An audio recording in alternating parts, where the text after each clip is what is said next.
Hello, everyone. Welcome back to another episode of Testimony Thursdays.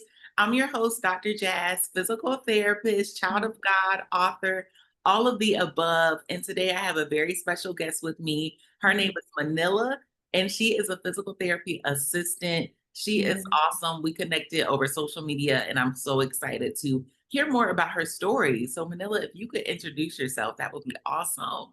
Of course. So my name is Manilia Plummer. I grew up in a very small town called Sanford. Everyone knows everyone. So I could never get in trouble or else somebody would be calling my mom and like, your daughter is here.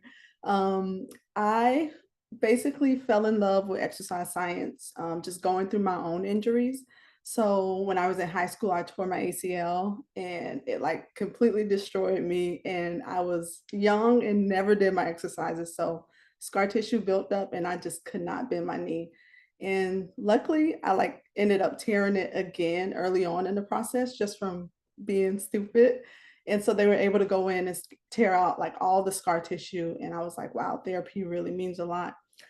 So that was like my initiation to where I like begin to fall in love with therapy because I was just like, this thing is so important. Like, if you don't do it, it could really hinder your life for the rest of your life.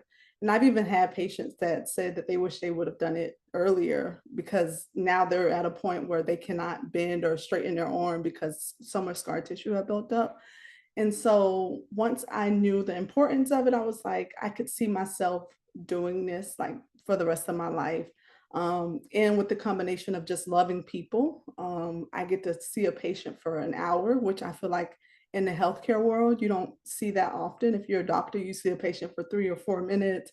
Whereas me, I'm spending devoted time with the patient, maybe 2, maybe 3 hours a week. So even just that aspect of connecting with other patients and just people in general. You just see everything, you meet anybody, like injury has no name on it. So I have met, the high of the high, the low of the low, and it's just like amazing just being able to connect with different people, mostly aside from like being obsessed with the body's ability to heal itself, just people in general. Like this, what we're doing here, fellowship is like what I love the most.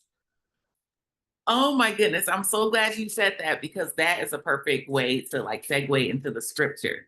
So, Okay. our scripture from this morning is going to be from Mark 12, Mm. 29. So, Oh. Jesus replied, the most important commandment is this: listen, O Israel, the Lord our God is the one and only Lord. And you must love the Lord your God with all of your heart, all of your soul, and all of your mind, and all of your strength. The second is equally important: love your neighbor as yourself. No other commandment is greater than these. Oh, wow. And I love that because talking about loving people, loving what you do, Yeah. it's really Mhm. important to be passionate because that's how, you really get the breakthrough and the outcomes. And Yeah. I love your podcast too, and how you were talking about on your page how it's important to know what somebody is going through before you call them in Mhm. the room. Because Right.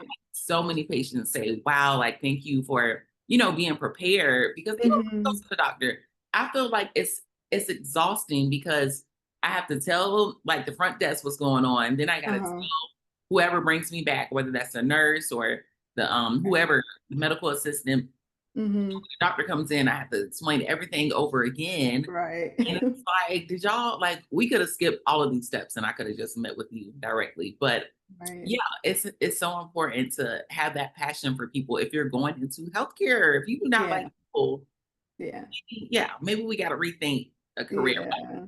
Yeah. But yeah, thank you so much for bringing that up. And I do have a little icebreaker. Okay, okay. Um, so it's just a couple questions, just a couple questions. But Uh-huh. what has been like your favorite memory of PTA school? Ooh. Oh man. I feel like this one is so hard because I graduated. I tell people I joke and say that I graduated from Zoom University because during when I was graduating, the pandemic had happened. So I think we were in school for like 2 months and then we were like Zoom and we would meet up. But I did have, I don't really so much have a favorite moment, but just two girls that really changed my life, like in it. And we just have just a bunch of memories where, they would come to my house, I would go to their house. And I actually just went to one of my friend's baby shower like last week, and who I met in the PTA program. So I guess more grateful for the people other than the moments, because I can't really think of a specific moment right now. What about a professor? Did you have like a favorite professor that helped you? I I did. I did. We had a professor, I don't want to say her name, but she was just a mama bear, she was just a mama bear. And she pretty much like was very personable and, like probably broke a lot of rules as far as the teacher student relationship. But I feel like too, even like when I think about therapy, there's times where sometimes I even am like, can I pray with you or whatever the case is, or invite them to church. And that's, it does get to a point where it is, quote unquote unprofessional. But I feel like she broke a lot of barriers and really spoke to us as, just almost like a mother-daughter relationship, mother-son relationship. So I think her love and care of this particular teacher is like what I think of the most. Yeah. I love that you said that, because Mhm. I'm the same way, like, definitely, and even with prayer, I remember I had this one kid, I was seeing, and his mom I don't even know how you first get to know people, like, Mhm. "Oh, what do you like to do?" or something, and they Right. tell me, Of "Oh, course. like, I like to go to church, and I wanna get back to being able to Mhm. play for, like, a team for the church," or something, and then I'm Mhm. asking, "Oh, like, what church do you go to?" and stuff, all of those things, and Mhm. then, he had Osgood Slaughters, so Oh. very good prognosis, Mhm. and it was a football player, and he was like one day he came in, and we were doing our exercises and stuff, and he was like, "Oh, Mhm. like, I feel better, but, can I ask you to pray for me?" And I was like, Oh, I love "Of that. I course you love asked me that. that. What?" Yeah. So I had him on the prayer list. I hope he's doing well. That just made me Yeah. thank them.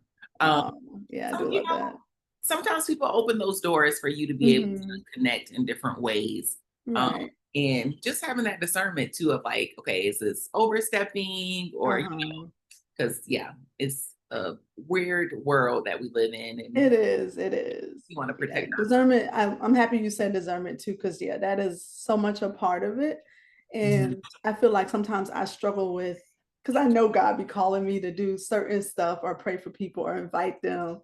And I'll be like, just overthinking it. I'm like, oh, I'll say my discernment says, it's unprofessional, whatever the case is. So I think it is important to have like real discernment. And again, that's probably like one of the things I struggle with the most in my Christianity walk is just like stepping outside the box and evangelizing the people. I personally believe it's not really too much of a, you know how sometimes you'll have people that do street ministry and stuff like that, like they are like so born to do it. It is a gift that I have to pull up from the inside of me. It is not I just am like just overthinking stuff for the most part. Yeah. I'm the same way. And it's like as soon as I walk away from that person, I can hear the Lord Mhm. saying, that was the one. That's what Right. Oh I'm my like, goodness. He's gonna be, I know, I'm like probably gonna get to heaven. He's gonna be like, I told you to evangelize to this person and you did not do it. I'm be like, Lord, just forgive me. yes, like Lord, I repent because I'm not trying to get to that line. Like, I'm Mhm. trying to speed through. Like I'm trying to be VIP. I don't want him to have to hesitate to think like, Yeah. Jazz, remember that you did, Lord, please. Right. Yeah, yeah. Winning souls, making disciples. And even with like my podcast, I kind of struggle with that as well because I'm like, Mhm.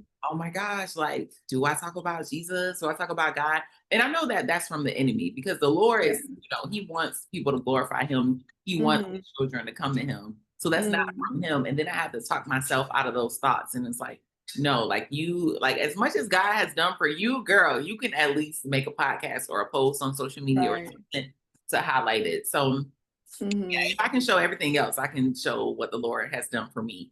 That So is so good. girl, because I Mm. struggle with the same thing. Uh-huh. And another thing I wanted to touch on too, because I'm in so much financial debt, girl. Like, oh Oh my my God. Wait. Before you touch on that though, it is so funny because before you invited me to this podcast, I was telling my husband, because I had already been checking you out a little bit. And I told my husband, like, I love how bold you are with Christ. Because I had, like checked out a couple of your, other previous Zooms. And I was like, she's just so bold with Christ. And I kind of am like, more so not so much shying away from it. You'll hear me mention it in my podcast, but it's not the core of my podcast. And I was telling my husband how I really admired that about you before you even invited me to come speak on. So I just wanted to give you your flowers there because obviously anything that we do, we should be doing it for the Lord. You know what I mean? So I think you're doing an excellent job. And even when we were just talking about the gifts and stuff, like even you pushing and getting your book out, even going through DPT school, you know the percentage of what it is for just a Black woman to be a doctor, like you're really killing it. And I didn't want to get through this podcast and not tell you that, like, you really are killing it. If you're having any doubt or anything in the back of your mind that is telling you you're not, you are. I'm just here to confirm that. Oh my, stop before I cry, Girl, girl. cry. All glory be to God. All glory be to God for real. Mhm. Thank you so much for saying that. Like, Yeah. I definitely needed to hear that. And it's like, oh, and I'm just meeting so many different people. Because Mhm. once God opens up that door for you, like He's gonna put people in your life and on your podcast that He Right. knows is gonna be a good fit. So it's like He didn't give us that spirit of fear or timidity. So that's what Mhm. I have to continue to remind myself, like, no, this Right. is what I'm supposed to be doing. This is what I'm supposed to be talking about. And my testimony, like, even not like for PT school, but like just being a Christian, Mhm. because I used to be out of control. And I'm like, if I change, I know like anybody can change because Right. I was not like, I've always had a relationship with God, always had a relationship Mhm. with Jesus, but I heard a preacher one time talk about how like we can be like for the streets, Oh my gosh. like be for God, but you're still in the streets. And that was me. Like I was not Mhm. all for him. And Right. yeah, I mean, even because my 1 year anniversary of like rededicating my life to Christ just came on Mhm. June 1st. Oh, And I love that. Congratulations. thank you. Girl, I'm I like, I love can't that. believe how much I've changed. Like, I don't Yes. talk the same way. I don't dress the same way. Like, Oh, I'm like, whoa, the Lord, yeah, he did his big one because yeah. He refines us. Yeah, he especially when our relationship grows closer to him. Because I feel like the same. Like I have always been a Christian, but my relationship with God has never been as strong as it is now. But even it's not, it is a conscious thing, but there came to a point where I was like, okay, God, my relationship with you, I value that so much that I'm not willing to do certain stuff, you know. So it's like even, when you become a Christian, people think you should change like that. No, it does not work like that. It's just focus on that relationship part and everything else will come. You know what I mean? So that is amazing because that definitely represents your relationship with God, even how you talk about your change. Because people give their life to God all the time and they look like they still do, whatever they still do, which is fine. But, your relationship will automatically show like you in the physical as well. So, girl, congratulations. I love that. thank you so much. Oh my goodness, that's 100% correct. Because you're Yeah. going to start to like the things that he likes and dislikes the Right. things that he Right. likes. And I'm like, wow, Yeah. wow. Because yeah, Yes. it's a whole thing. That's a whole nother podcast. But Mhm. yes, Love it. yes. So financial debt. Okay. Okay. Student loan debt. So I was talking about like in my book how, if I were to have done things differently, I would have, got my associate's degree straight out of high Mhm. school and then became a physical therapy assistant. And then if I wanted to, became a physical therapist, but I Mhm. really loved like my undergrad. So I was like, I wouldn't change it. But if I Mhm. did, if somebody was worried about debt, that's the way I would do it.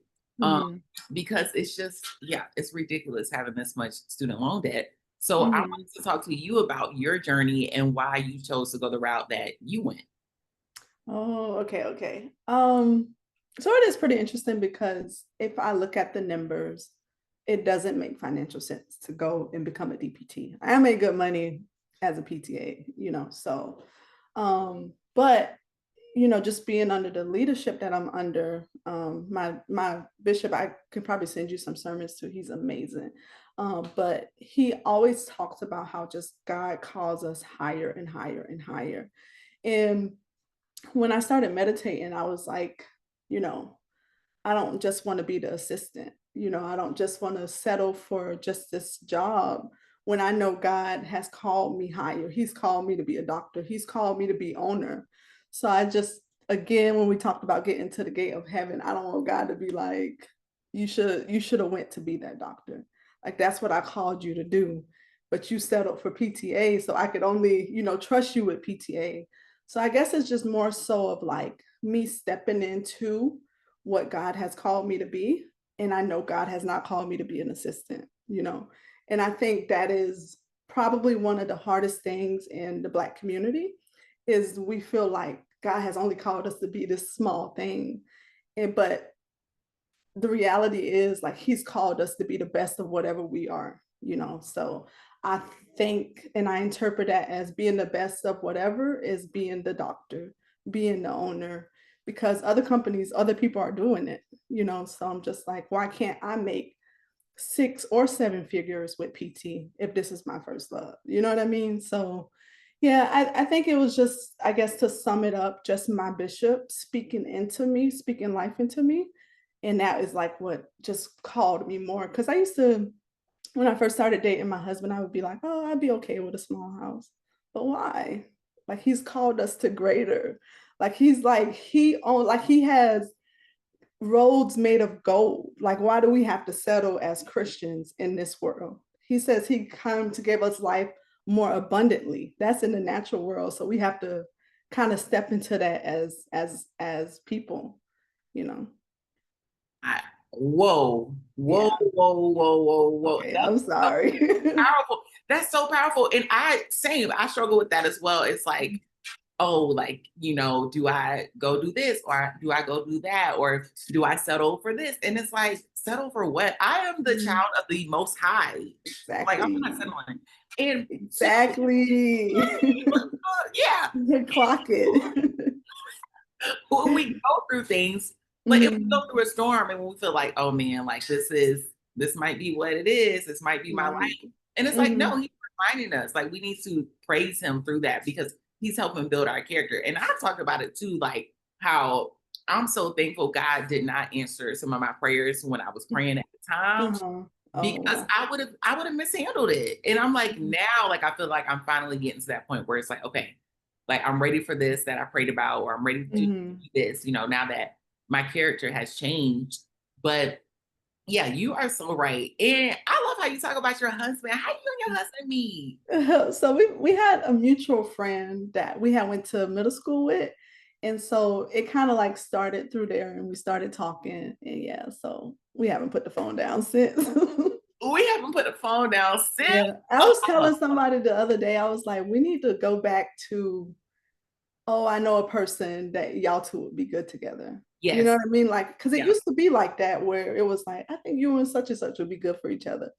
And I think we just need to go back to that because obviously there's a lot of online dating, which is fine. But what is better for you to be recommended by a good friend of yours? Like, I think you two will work out. And I don't really do that often. I just want to start doing that more, just hooking people up. Well, hook me up, okay? We're gonna pray about that. But I feel that way too. And even like like online dating and stuff, like the Lord told me to stop. And this was years Oh, ago. Like he was like, uh, ma'am.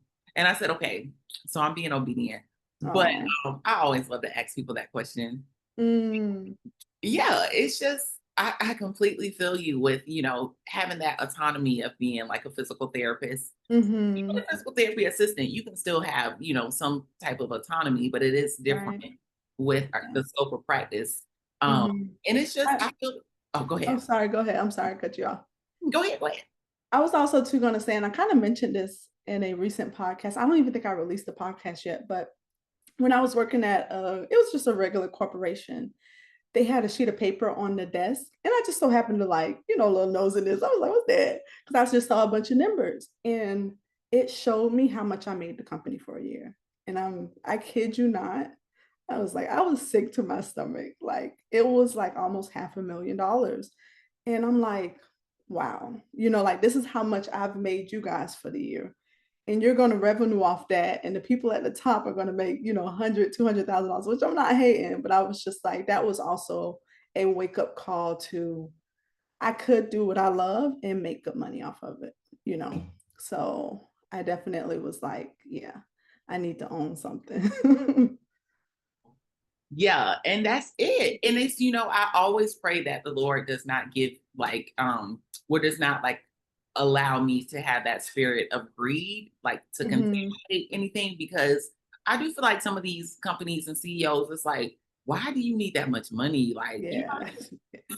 but the company I work for now, like they're really good. Like the jobs that I have now, I feel like are very big on like integrity and paying us what Oh, that's good. we deserve. This is Mhm. after being 4 years in a physical therapist. Um, Mhm. so You do home health, right? I do home health and I Mhm. do pediatrics like remote virtually, and I started doing it Oh. in person. So that's a Oh, whole wow. other testimony. Like I ended up meeting this lady on another island in Hawaii, and she has Mhm. her own pediatric outpatient business, and she's another Christian Black woman. Oh, And wow. how we met was like God ordained, and now I go like to Divine. the I love island. that. Yes, it Mhm. was out. Like even our conversations, like prayer, like everything. I'm like, this is mind blowing. So Oh, wow. I could do a whole nother episode talking about that. But Mhm. I'm so thankful. I'm so thankful for you. We definitely need to do a part two on this because Okay, of course, I of still have course. 1,000 more questions. Uh-huh. But we are going to wrap it up. And how we end every episode, we talk about a test that we went through that led to a testimony, or a test that we're currently going through that we know is going to lead to a testimony. So I'll have you speak on Mm. that. Oh, wow. Dang it. Okay, okay. Does it need to be like PT related or just anything? Anything, whatever God has laid on your heart. Mm. Okay, okay, okay. So I feel like, and this is probably the biggest test that I've been through in faith. When me and my husband we were going to get married, sometimes I would go to the altar and just pray, just lights out, music on, and I just talk to God. And when I was praying just in this season of being engaged, God had told me whatever wedding I want is the wedding that He'll give me. So, meaning if I want a small wedding, He'll give me a small wedding. If I want a big wedding, He'll give me a big wedding. And so at the time, I was like, like I kind of brushed it off and we went about our day. But we went and we visited this venue. And when we went to the venue, even when I called the lady, she was like, well, it's going to be, almost $300 per plate. And I was like, yeah, that's fine. And so we went and we set up an interview to go and pretty much look at the venue. And when I went on this venue, like I dressed the best. I just like looked like I could own what I was going into. And same with my husband, I told him, I said, put on your best because I know where we're going. I know the territory that we're going into. And I didn't want anybody to look at us and think, oh, these kids can't afford it or whatever. So after we did the tour of the venue, I sat in my car and there was just like this feeling in my stomach, almost like I don't even know how to, it was like, it feel like just the Holy Spirit just sitting in my stomach, like nudging me that this is the one. But the numbers, what, she had given me was just way beyond what we could afford. Like it was just up there. And so, me and my husband, we, called each other because we had drove separate cars and we were just like, okay, we're doing this. Like, we're going to walk as if this thing is already done, which in the natural, that is crazy because we're just like, whatever. Like, it's like, we have 10,000 and this thing is 40,000 type of thing. And so I was like, boom, okay, we're just going to move like it is. And so, and that was hard moving like that because I'm a very pragmatic person. I'm very practical. I like for numbers that make sense. But I had to hold on to what God was telling me about my wedding of just like whatever you want, that's what I would give you. And so the next day I got this call from a really, really, really good friend. And she's almost like a mom to me. And she basically sold just about half of the wedding. And just, so I was like, yeah, it was so crazy. And I tell my husband this all the time. I told him, like, if we had picked a smaller venue, I feel like she would have called and gave the money for a smaller venue.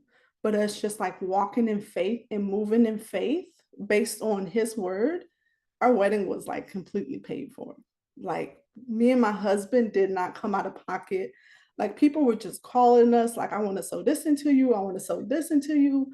And that was like, again, one of the hardest tests that I've ever had to take because in the natural, it did not look like, we could afford the wedding that we had. It was like over the top, bougie, top of the line. Like, it was, just way beyond what we had in our natural pocket.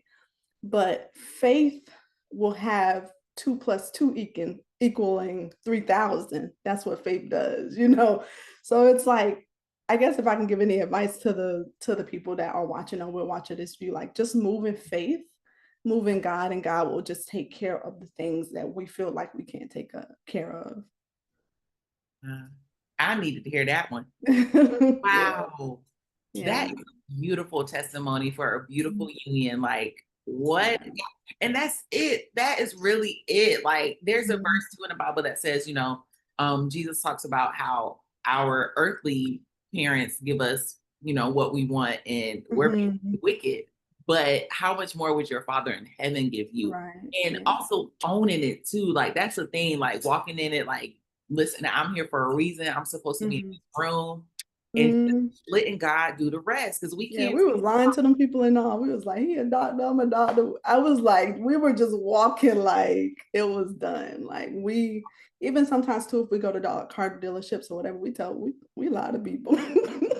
Listen, and you ain't even Yeah, lying. You're not even. right. That's what you did. That's what you are. That's Right. what you are. Listen, I'm a child of a king. Oh, really? Right. Tell me Yeah. more. Yeah, Right. yeah.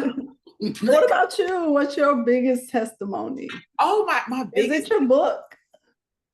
Oh my. Oh my gosh, my biggest testimony thus far. My biggest testimony. Oh my gosh, what's my biggest testimony? I would say it would have to be my book, like physical therapy school. Yes, that's a part of it. Mhm. But it would have to be like in the beginning of my book, I talk about how I was doing things that I shouldn't have been doing as Mm. a child. And I have a sentence in there where it was like, I should have ended up dead, pregnant, or in jail, or all three. Mhm. And that's probably my biggest testimony. Like, I was really like, now that I'm 30 and I self reflect what I was doing as a teenager, Mhm. I'm like, oh, I was out of control. I was really out of control. And for God to not let me get like a DUI, or like go to jail, or Mhm. like get seriously hurt from a fight, Mhm. or brain damage from things that I was intaking. And Mhm. I'm like, this was a problem. This really was a problem. And now that Mhm. I'm older, I can look back on it and be like, wow, this is, Mhm. and I think God's social media was not big back then. Oh, wow. 'Cause, so that's probably my biggest testimony, is Oh, really that's like good. living a double life, and just Mhm. because I was always good in school, but on the weekends I would really act up. And Mhm. I thank the Lord that He covered me and protected me. And that's why I have so much grace for people who, are caught up in different things, because Mhm. our lives, like, one decision can really like affect your whole life. If Right. as a teenager, your brain, you're not even fully developed yet until you're 24. Mhm. So like 24, 25, your brain isn't fully developed. So for me, it was like, thank you God for covering me, because Yeah. what? So that's a whole nother book that I feel like I need to write. And that's why I'm passionate about speaking to the youth, because Mhm. I'm like, and for me, I had mentors. It was like, girl, why are you acting like this? Like, I had mentors, but they were sowing seeds that now are just flourishing. Back then it Mhm. was like, oh, I don't want to hear it. I want to go with Yeah. friends. Don't Mhm. talk to half of those people anymore. Right. Don't know what Yeah. they doing. So it's like, that's mine. Like, Jesus really kept me and covered me to be Mhm. who I am right now, with not, a drop of residue, because Oh my goodness. I was just thinking about that. I was like, what you're explaining, I see like, when the 3 people were in the fire and they stayed there and they came out like untouched. That's what I see on you. That's what I see. thank you. Thank you Yeah. so much. What we just had a guest pastor preach on that, and Yeah. the title was "Even If Faith," and he was like, Wow. "Even if, like, we need to have that even if faith, because that's the most type of faith, like the highest faith. Like, even if He doesn't rescue me, I'm still not going to bow down to you." Oh, I love that. And that's important too, because that makes me think about your friends and your circle. Like, would Mhm. my friends go in the fire with me, or would they be like, you know what, Jazz? It have Right. you, and then if you come out. But I'm telling you, like, that's one I can think of so many stories of, just Mhm. how did I get home that night, Oh, like, wow. what I mean, it was just wild. But Yeah. The Lord, he protected me. He it Grace was and only mercy. Grace grace and and mercy. mercy. And Yeah. I'm like, Yeah. yeah, I have to live for him now because Yeah. That's good. I love that. Yes, but thank you so much for joining me. This was awesome. Like, I'm so blessed to be able to meet different people off of social media and really Mhm. all for the glory of God and his kingdom. So I love thank that. you for joining. If you want the people to follow you on your Instagram, if you could give out Mhm. your information, that would be awesome. Okay, okay. So you guys can follow me on everything PT for my PT community. For just my regular folks, you can follow me at Manilia Plumber on Instagram. So much, Manilia. I appreciate you. This was another episode of Testimony Thursdays. I'm your host, Dr. Jazz. Follow me on Instagram, Dr. Jasmine Blocker, and Testimony Thursdays as well to stay caught up and see you all next week. Thank you. Yeah.